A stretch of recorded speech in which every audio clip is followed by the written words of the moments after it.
alasan hapusnya kewenangan menuntut dan menjalankan pidana.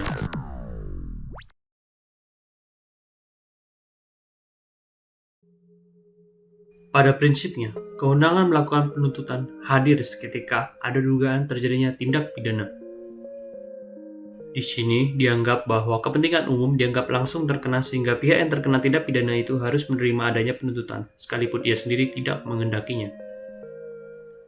Namun demikian, terdapat beberapa hal yang menjadi dasar atas gugurnya kewenangan jaksa untuk melakukan penuntutan menurut KUHP.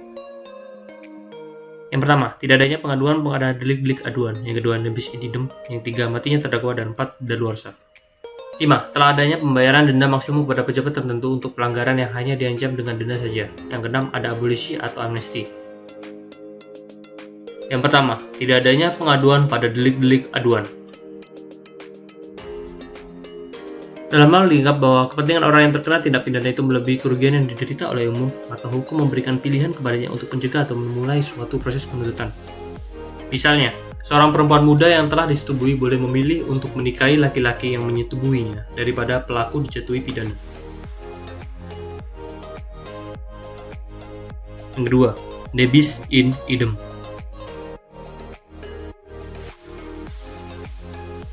Arti sebenarnya dari nebis in idem ialah tidak atau jangan dua kali yang sama. Diakuinya asas nebis in idem terlihat dalam rumusan pasal 76 KUHP. Syarat nebis in idem.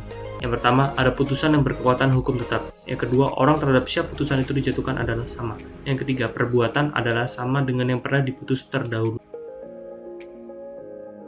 Yang ketiga, adanya mati terdakwa.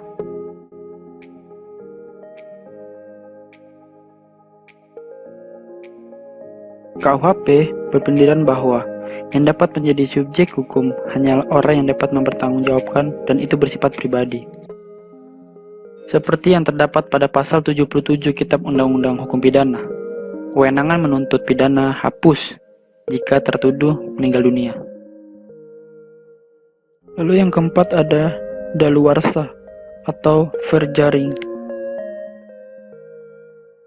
Daluarsa itu sendiri adalah lewatnya waktu yang menjadi sebab gugurnya atau hapusnya hak untuk menuntut atau melaksanakan hukuman terhadap seseorang yang melakukan tindak pidana. Alasan adanya asas ini, yang pertama, kepastian hukum, yang kedua, akan semakin sulit mengungkap kasus perkara tersebut, yang ketiga, lewatnya waktu penderitaan batin. Dan asas ini diatur dalam pasal 79 sampai 81 KUHP.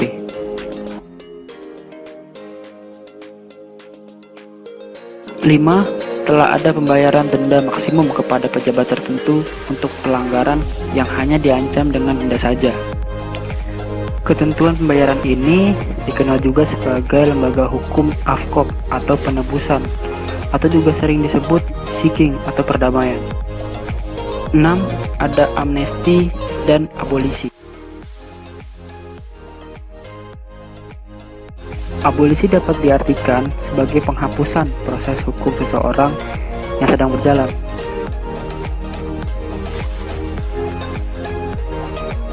Sedangkan amnesti di sini dapat diartikan sebagai pengampunan atau penghapusan hukuman yang diberikan kepala negara kepada seseorang atau sekelompok orang yang telah melakukan tindak pidana tertentu. Sekian dari kami, kurang lebihnya mohon maaf. Terima kasih.